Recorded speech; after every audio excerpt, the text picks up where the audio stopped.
Hey everyone. I don't usually do these sort of things. I'm not a big TikTok user, but what I am good at is finance and understanding how to beat the banks. So I've got a couple of people that I've given this advice to, and everyone's been telling me that I should make it public. So here we go.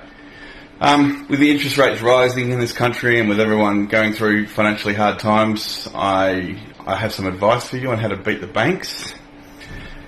In this country, and I mean this is a global problem, people don't understand finance, they don't understand how money works. Specifically in relation to interest rates, they don't understand how compound interest works. So I tell people this all the time.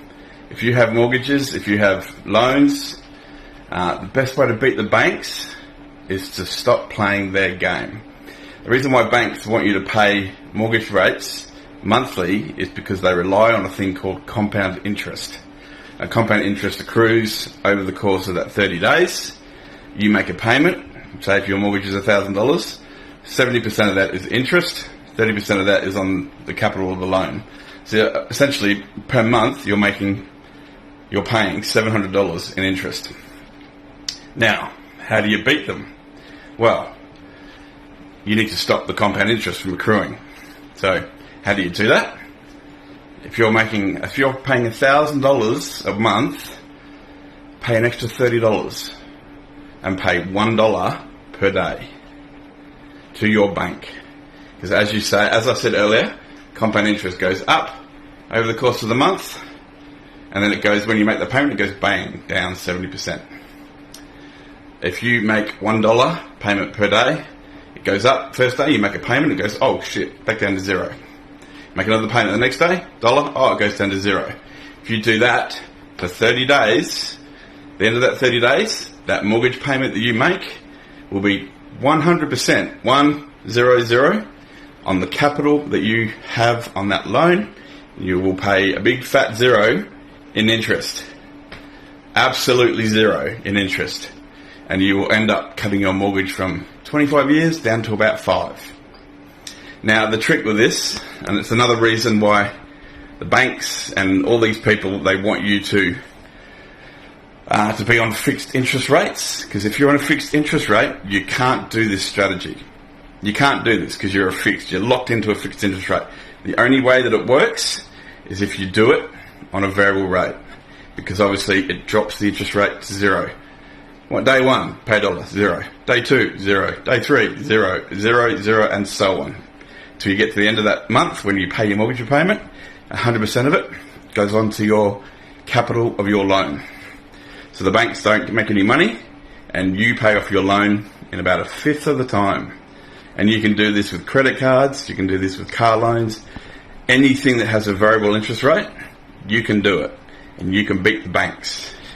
Now obviously the trick here is to make sure that you can do this, you have the opportunity to do this. They can't stop you from doing this. Obviously they will try to stop you from doing this. They don't like people doing this, they don't like people having this knowledge, which is why they try to say, oh yes, go and get a better interest rate. No, just stop paying interest. Nobody out there needs to be paying interest. Get smarter. Be better than the banks. I mean, 90% of the world's population don't even know what mortgage stands for. So mortgage is a Latin word. And it's one of the reasons why they stopped teaching Latin in the world, in schools, in the 90s.